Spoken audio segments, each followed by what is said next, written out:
ਗਜ਼ਾ ਦੇ ਹਵਾਲੇ ਦੇ ਨਾਲ ਅੱਛੀ ਖਬਰ ਆ ਗਈ ਹੈ। ਉਹਨਾਂ ਵਿਚਾਰਿਆਂ ਦੀ ਵੀ ਸੁਣੀ ਗਈ ਹੈ। ਟਰੰਪ ਨੇ ਜਿਹੜਾ ਇੱਕ ਅਮਨ ਮਾਦਾ ਕਰਵਾਇਆ ਸੀ, ਉਹ ਅਮਨ ਮਾਦੇ ਦੇ ਉੱਤੇ ਅਮਲ ਅੱਜ ਤੋਂ ਬਕਾਇਦਾ ਸ਼ੁਰੂ ਹੋ ਗਿਆ ਹੈ। ਮਿਸਰ ਦੇ ਵਿੱਚ ਇੱਕ ਖਸੂਸੀ ਤਕਰੀਬ ਦਾ ਇਨਕਾਦ ਕੀਤਾ ਗਿਆ ਸੀ। ਉਹਦੇ ਵਿੱਚ ਟਰੰਪ ਦੇ ਇਲਾਵਾ ਮਤਅੱਦਦ ਇਸਲਾਮੀ ਮਮਾਲਕ ਦੇ ਜਿਹੜੇ ਸਰਬਰਾਹ ਹਨ ਉਹਨਾਂ ਜਿਹੜਾ ਸ਼ਿਰਕਤ ਕੀਤੀ ਹੈ। ਵਿੱਚ ਪਾਕਿਸਤਾਨ ਦੇ ਵਜ਼ੀਰ ਆਜ਼ਮ ਵੀ ਸ਼ਾਮਲ ਸਨ।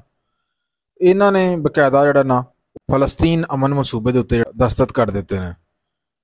ਤੇ ਜਿਹੜੇ ਸਾਲਸ ਸਨ ਉਹ ਅਮਰੀਕਾ ਸੀ, ਇਸ ਤੋਂ ਇਲਾਵਾ ਮਿਸਰ, ਇਸ ਤੋਂ ਇਲਾਵਾ ਜਨਾਬ ਤੁਰਕੀ ਤੇ ਕਤਰ, ਇਹ ਚਾਰ ਜਿਹੜੇ ਮੁਲਕ ਸਨ ਇਹ ਸਾਲਸ ਸਨ। ਇਹਨਾਂ ਦੇ ਸਾਲਸੀ ਦਾ ਕਿਰਦਾਰ ਅਦਾ ਕਰਨਾ। ਚਲੋ ਅੱਲਾ ਦਾ ਸ਼ੁਕਰ ਹੈ ਯਾਰ, ਉਹਨਾਂ ਗਜ਼ਾ ਦੇ ਮੁਸਲਮਾਨਾਂ ਦੀ ਵੀ ਸੁਣੀ ਗਈ ਵਿਚਾਰਿਆਂ ਦੀ। ਕਿੰਨਾ ਬੁਰਾ ਹਾਲ ਹੋ ਰਿਹਾ ਸੀ ਉਹਨਾਂ ਨੂੰ, ਮਤਲਬ ਕਿ ਇਜ਼ਰਾਈਲ ਜ਼ਾਲਮ ਇੰਨਾ ਕੁ ਉਹਨਾਂ ਤੋਂ ਜ਼ੁਲਮ ਕਰ ਰਿਹਾ ਸੀ, ਇੰਨਾ ਕੁ ਉਹਨਾਂ ਦਾ ਜ਼ੁਲਮ ਹੋ ਰਿਹਾ ਸੀ ਕਿ ਉਹਨਾਂ ਨੂੰ ਫੂਡ ਤੱਕ ਪਹੁੰਚਾਉਣ ਦੀ ਇਜਾਜ਼ਤ ਨਹੀਂ ਸੀ। ਬੱਚੇ, ਬੂढ़े, ਜਵਾਨ, ਬਹੁਤ ਜ਼ਿਆਦਾ ਉਹਨਾਂ ਦੇ ਉੱਤੇ ਜ਼ੁਲਮ ਹੋਇਆ।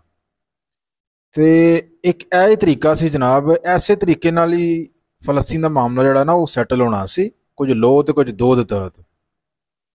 ਬੜੇ ਅਫਸੋਸ ਦੀ ਗੱਲ ਸੀ ਕਿ ਯਾਰ 57 ਇਸਲਾਮੀ ਮਾਲਕ ਜਿਹੜੇ ਨੇ ਉਹਨਾਂ ਨੇ ਹਿਜੜਿਆਂ ਦਾ ਕਿਰਦਾਰ ਅਦਾ ਕੀਤਾ। ਮਤਲਬ ਕੋਈ ਇਸਲਾਮੀ ਮੁਲਕ ਜਿਹਦੇ ਵਿੱਚ ਪਾਕਿਸਤਾਨ ਵੀ ਸ਼ਾਮਲ ਹੈ, 8ਵੀਂ ਪਾਕਿਸਤਾਨ ਹੈ, ਕਿਸੇ ਨੇ ਵੀ ਇਸਰਾਈਲ ਨੂੰ ਨਹੀਂ ਰੋਕਿਆ। ਕੋਈ ਰੋਕਣ ਦੀ ਤਾਕਤ ਹੀ ਨਹੀਂ ਰੱਖਦਾ ਯਾਰ, ਹਕੀਕਤ ਹੈ ਵੇ। ਪਾਕਿਸਤਾਨ ਵੀ ਨਹੀਂ ਰੱਖਦਾ ਤਾਕਤ। ਅੱਲਾ ਦੇ ਬੰਦੇ ਹੋਇਆ ਭੂਲ ਨਿਕਲ ਜੋ ਕਿ ਪਾਕਿਸਤਾਨ ਤਾਕਤ ਰੱਖਦਾ ਹੁੰਦਾ ਤਾਂ ਪਾਕਿਸਤਾਨ ਰੋਕ ਲੈਂਦਾ। ਕਿਉਂਕਿ ਦੇਖੋ ਜਿਹੜੀ ਹਕੀਕਤ ਗੱਲ ਹੈ ਨਾ ਕਿ ਉਹ ਇੱਕ ਤਾਕਤਵਰ ਮੁਲਕ ਸੀ ਇਜ਼ਰਾਈਲ, ਤੇ ਉਹਦੇ ਉੱਤੇ ਅਮਰੀਕਾ ਸੀ। ਅਮਰੀਕਾ ਦੇ ਸਾਹਮਣੇ ਜਿੰਨੇ ਵੀ ਅਰਬ ਮਮਾਲਕ ਨੇ ਨਾ ਉਹ ਬੀਗੀ ਬਿੱਲੀ ਨੇ, ਉਹ ਕੁਝ ਵੀ ਨਹੀਂ ਕਰ ਸਕਦੇ। ਬਹਰਹਾਲ ਜੀ ਇਹਨਾਂ ਨੇ ਕੁਝ ਨਹੀਂ ਕੀਤਾ, ਉਹਨਾਂ ਨੇ ਵਿਚਾਰਿਆਂ ਨੇ ਮਰਦੇ ਰਹਿਣਾ ਸੀ। ਤੇ ਚਲੋ ਇਹਦੇ ਵਿੱਚ ਟਰੰਪ ਦੀ ਕੋਸ਼ਿਸ਼ਾਂ ਨੂੰ ਅਸੀਂ ਐਪਰੀਸ਼ੀਏਟ ਕਰਨੇ ਆ ਜਨਾਬ। ਤੇ ਜਿਹੜਾ ਉਹਨਾਂ ਮੁਸਲਮਾਨ ਮੁਲਕਾਂ ਦੇ ਸਰਬਰਾਹਾਂ ਨੂੰ ਔਨ ਬੋਰਡ ਲਿਆ, ਉਹਨਾਂ ਨਾਲ ਬੈਠ ਕੇ ਉਹਨਾਂ ਨਾਲ ਗੱਲਬਾਤ ਕੀਤੀ ਤੇ ਅਮਨ ਮਨਸੂਬਾ ਜਿਹੜਾ ਉਹਦੇ ਤੇ ਅਮਲ ਹੋਇਆ। ਉਹਦੇ ਤਹਿਤ ਇਜ਼ਰਾਈਲ ਦੇ ਕਮ ਪੇਸ਼ 50 ਦੇ ਕਰੀਬ ਕੈਦੀ ਜਿਹੜੇ ਨੇ ਉਹ ਉਹਨਾਂ ਰਿਹਾ ਕੀਤੇ ਨੇ ਹਮਾਸ ਨੇ।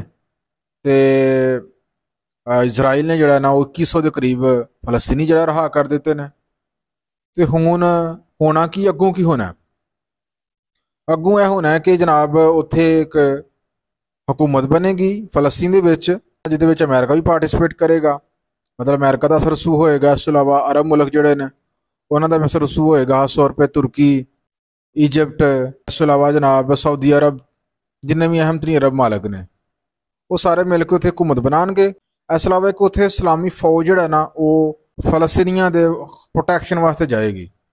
ਉਹ ਫੌਜ ਫਲਸਤੀਨ ਦੀ ਨਹੀਂ ਹੋਏਗੀ। ਉਸ ਫੌਜ ਦੇ ਵਿੱਚ ਜਨਾਬ ਸਾਰੇ ਮੁਲਕ ਸ਼ਾਮਲ ਹੋਣਗੇ, ਜਿਹਦੇ ਵਿੱਚ ਪਾਕਿਸਤਾਨ ਦੀ ਫੌਜ ਨੂੰ ਵੀ ਬੁਲਾਇਆ ਜਾ ਸਕਦਾ ਹੈ। ਇਸ ਤੋਂ ਇਲਾਵਾ ਇੰਡੋਨੇਸ਼ੀਆ ਨੇ 20,000 ਫੌਜ ਉੱਥੇ ਘਰਾਂ ਦਾ ਐਲਾਨ ਕੀਤਾ ਹੈ। ਮਿਸਰ, ਤੁਰਕੀ, ਉਰਦਨ, ਇਹ ਸਾਰੇ ਮਾਲਕ ਜਿਹੜਾ ਮਿਲ ਕੇ ਉੱਥੇ ਫੌਜ ਘੱਲਣਗੇ ਤੇ ਉਹ ਉੱਥੇ ਉਹਨਾਂ ਫਲਸਤੀਨੀਆਂ ਦੀ ਹਿਫਾਜ਼ਤ ਕਰਨਗੇ। ਇਹ ਇੱਕ ਮਨਸੂਬਾ ਹੈ, ਹੱਕ ਹੈ ਜਿਹੜਾ ਮੈਂ ਤੁਹਾਡੇ ਸਾਹਮਣੇ ਰੱਖਿਆ ਕਿ ਇਹਦੇ ਉੱਤੇ ਹੁਣ ਅਮਲ ਹੋਣਾ ਹੈ ਫਲਸਤੀਨ ਦੇ ਉੱਤੇ। ਬਹਰਹਾਲ ਨਾਜ਼ਰੀਨ ਕਿਰਾਮ, ਤੁਸੀਂ ਇਸ ਬਾਰੇ 'ਚ ਕੀ ਕਹਿੰਦੇ ਹੋ? ਲਾਜ਼ਮੀ ਕਮੈਂਟ ਸੈਕਸ਼ਨ ਵਿੱਚ ਰਾਏ ਦਾ ਇਜ਼ਹਾਰ ਕਰੋ।